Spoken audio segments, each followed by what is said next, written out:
this week we're headed down. So yesterday, Pat and I. So any longtime viewers, my normal partner in crime is not here today. That's Rick, Pat's brother. So this is Pat.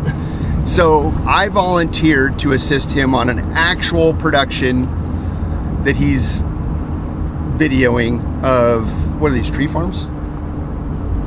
For the tree farmers, yes. Yeah, some sort of tree farmer association. Folks that own timber property, and these are folks that have been chosen to be their county's Tree Farmer of the Year, competing for the state Tree Farmer of the Year. Because everybody has to have an association, and somebody has to be the of the year. So we're traveling a variety of places this year, 5 different places throughout the state to look at local county Tree Farmer of the Year. And today we're going to Scioto and then off to Monmouth to get those 2 counties Tree Farmers of the Year today. And where were we at yesterday? We were out of North Plains in Washington County yesterday. Okay. So anyway, that's what we're up to this week on my channel. It's a little different than my normal shop video, off-road video, but I'm struggling to try to put together better videos. And when you have a high school buddy that has a video production company, it occurred to me that if I simply hit him up and begged him to go with me, or begged him to let me go with him and promised to haul around his tripod, that maybe I could pick up a few pointers, because we can all agree the production quality on my channel not exactly top notch. So I'm trying to remedy that. Anyway, I did that yesterday, and at the conclusion of the day, Pat told me, oh, well, I've got a really long day tomorrow, and I begged him to go again. And he said, okay, well, tell you, and I was talking about shooting a video, and by the way, a casita video, and so he allowed me to bring cameras with me. So this will be just a little bit of the behind the scenes of is it still called Sight and Sound Productions? It's Sight and Sound Services. Sight and Sound Services. It's the business name. We'll talk later. I think production sounds better, but Sight and Sound Services We used to do more services, but now we're more limited than we used to be. Yes.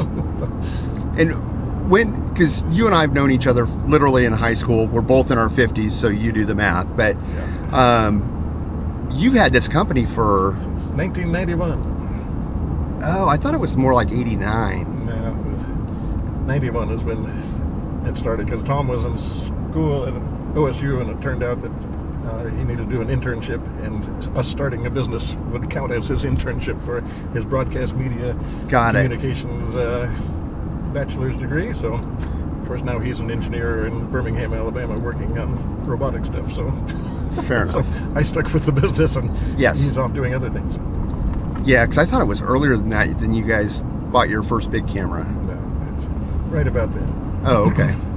So since 1991, Pat and other people have been involved in production stuff and done a variety. What are some of the projects you've worked on? I know you filmed 1 or more documentaries. Yeah, we've got a couple of documentaries. I've done news things, so I've had stuff on CNN and CBS and all the networks. Not very much, but occasional things here.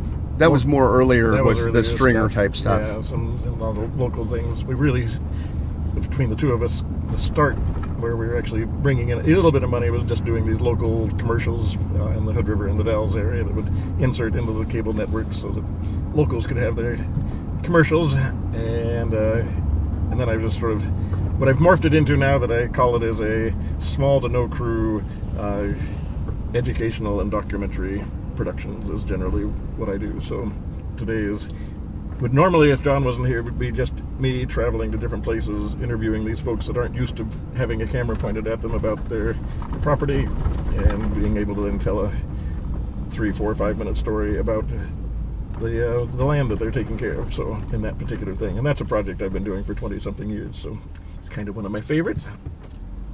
Nice. Yeah, no, because we did. Well, what you guys don't know is I've done this thing with Pat on one other occasion. I think we did it last year, didn't we? That was probably 2 years ago. Okay. It might have been 3 if it was Garrett Brown. It was in 20.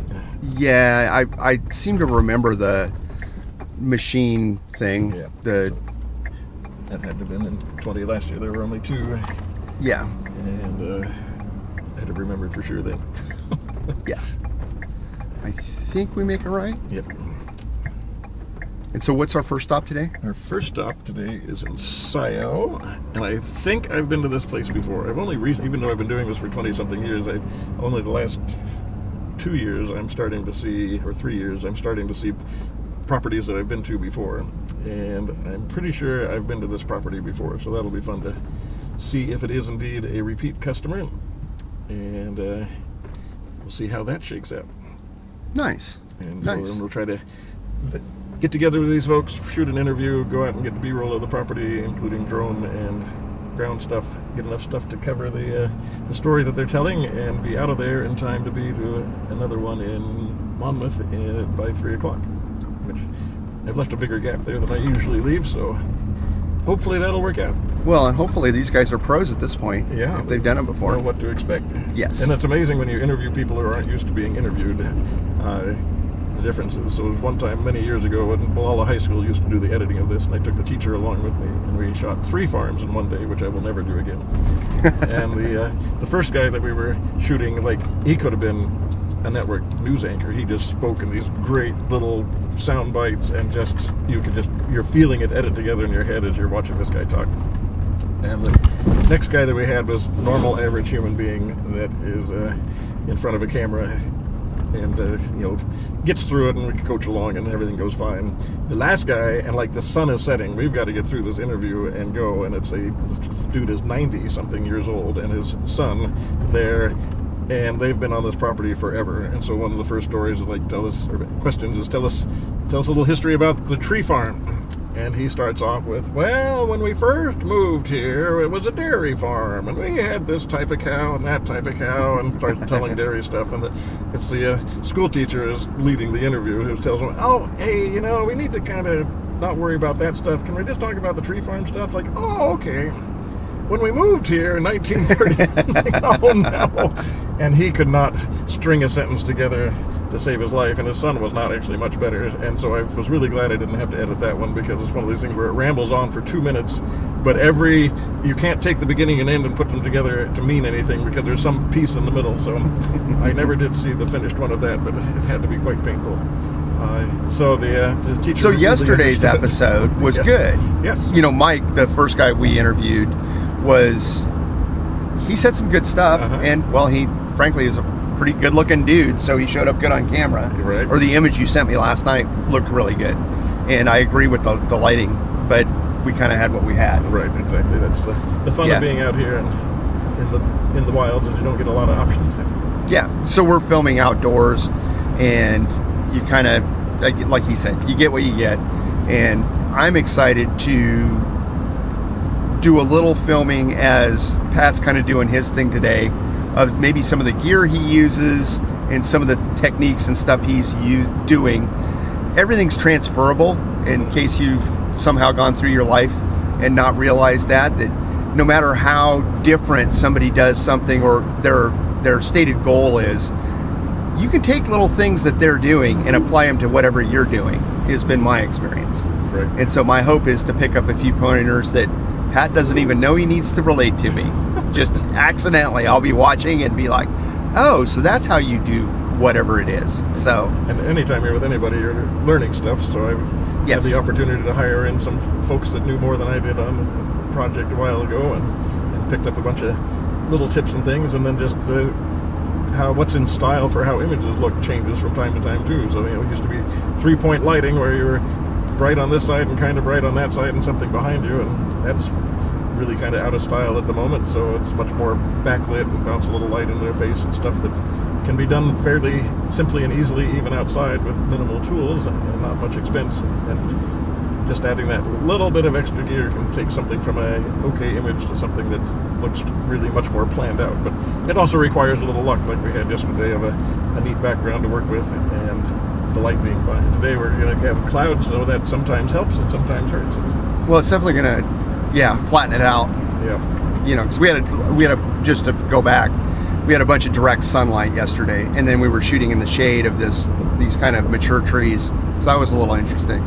But again, the image looked great. Right. And so that's my preferred, is to have somebody in the dark but backlit a little bit, because then it separates them from the background. They sort of have a ring around them, as it were. but I would have really liked to have bounced a little sunlight into his face, but we were under these really tall trees, and so the sunlight that it could have bounced was a long ways away, so that wasn't going to happen, but it worked out. So cool. Well, I'm going to cut this off and probably bring you back when we kind of get there and get set up, because I still need to help him do his thing, although it's pretty minimal. I mean, you're shooting on basically like one big camera and one big tripod and, you know, just a what do you call it, wireless mic and on the guy, because audio is the most important thing. If you have the prettiest image in the world but the audio sucks, nobody wants to watch the video. But if you have really good audio and everything else sucks, you can get by with it. So audio is vital. Which is not news to me. I do know that, in spite of my audio sucking, but we go about it different ways. And so it's interesting to see somebody that gets paid to make videos, what they do. In fact, I was stunned to learn that it was like, oh, we're only recording on one microphone, because most of my videos involve a variety of microphones. So that's interesting. But anyway, I'm going to cut this off because I'm bored, and I don't like holding a tripod between my knees and trying to steady a non-steady camera.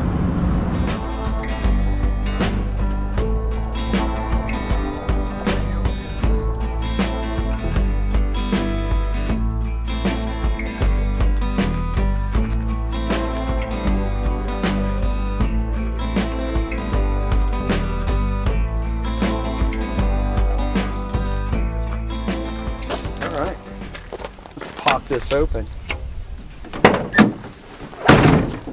So explain what you got going on here and why this is the greatest setup ever in the history of mankind.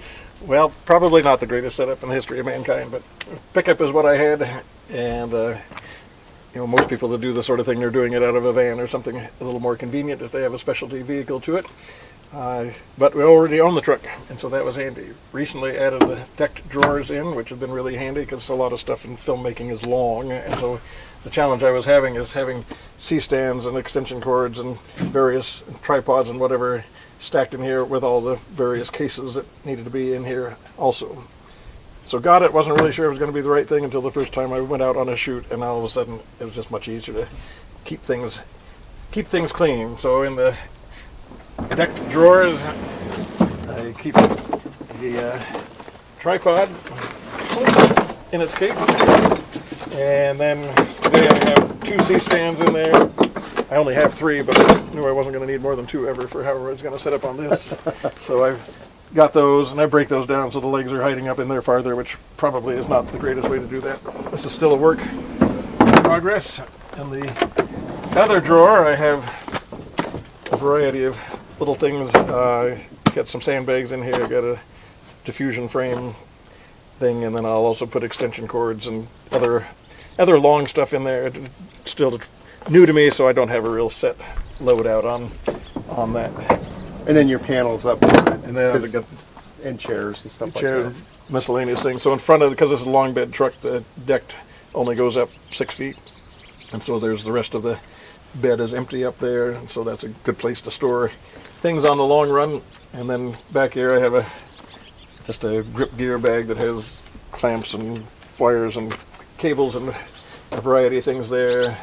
This is just a soft camera case that I brought along today on this trip in case we loaded up in somebody's, side by side or something, and I want to just have a case to bring camera in. So there's literally nothing in there today.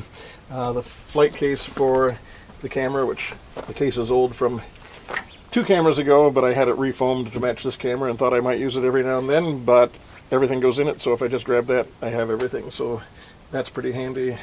And I also, for this shoot, have just a 10 by 10 white pop-up, so sometimes when you're out in the sun and want to do an interview and not be in the sun. And we don't have the awesome light like we do now. Yeah, exactly. The diffusion from the sky is not here. Yes. And I'll set that up and just make sure there's not a leg in the shot as I'm going through. And then a couple chairs to sit in, and then the $7 Home Depot bounce board, styrofoam bounce board. So I think it's a pretty minimal outfit. Somebody else that I'm working with on a project now says, but you have so much gear. So it is funny what one person thinks isn't much, somebody else thinks is a lot. So yeah, and then your back seat's kind of set up in a fashion Right. to, well, I mean, you have the large inverter to, Right. you know, should you have your big drone or whatever. Just Yeah. for anybody watching, he's got a, what's the one today? It's a small one. Yeah, I have a DJI Air 2S is my little one. My big drone is an Inspire 2. This truck came from the factory with the built-in inverters. It's actually 150 watt inverters, as it Right. turns out, when Ford does it this way. And on my previous drone, I could charge them off of that, and this one it wouldn't do it, so I had to install Right. a bigger inverter. But the nice thing about that is that's just on all the time. I have found that I can charge 2 sets of drone batteries without a problem, but I cannot charge 3 sets of drone batteries without a problem, Right. without needing to be jump started. And the batteries we're talking for the big drone is Right. like the real draw. Yes, exactly. But with that, because it's an inverter that is direct to the battery with a fuse and all the things you're supposed to have in there, is that can just stay on all the time without the car running. So I can charge camera batteries and do whatever on the road or well parked, which is very convenient. And then I can use the other inverter for other things if needed also. And I don't have any of the big battery solutions and things for the FX9 because I haven't really found that I need them for the stuff that I do. But with that, I need to make sure to have Well, and my to be batteries clear, charged. you have a pickup use case in your normal life. Right. Versus Yes, exactly. a dedicated vehicle. Like this is your daily driver. This is the daily driver and the RV trailer towing rig, and you know, when the family wants to go someplace, load everybody up in this. So this is modified to meet from that use to meet this use, and you know, it's compared to like being able to walk into a van. It's not as easy to get stuff out of, but you can put a lot of stuff in it, and we can haul 5 people comfortably. Yeah. And so it has a lot of advantages. Soup's on. Perfect. You're a natural born.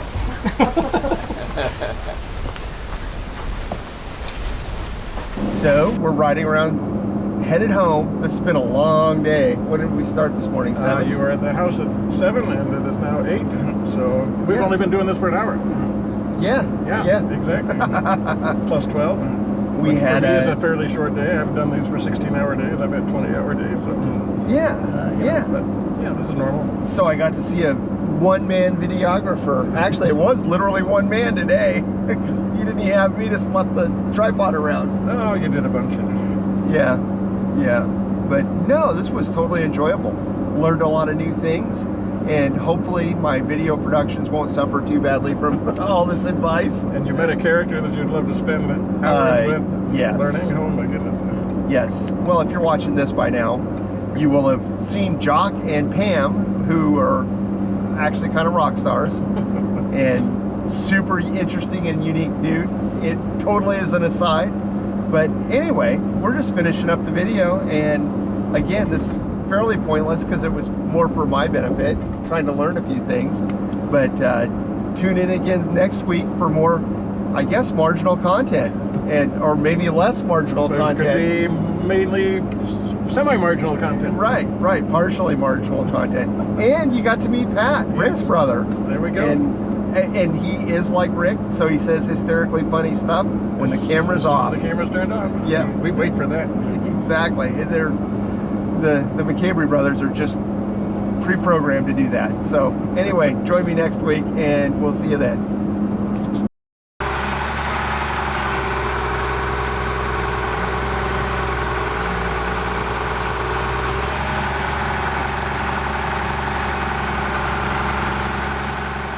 Put a little camera in a funny place. Yeah. Look, he doesn't know what he's doing. Yeah. He's befuddled. By here, it looks like he knows what he's doing. The winch cable and drug it over, and it went down, but not down as far as the water, and the log loader kept tension on the backside, and then as it got closer to the pad, it lifted back up, and I moved ahead, dropped that side down, log loader dropped this side into position, and we're done. Okay.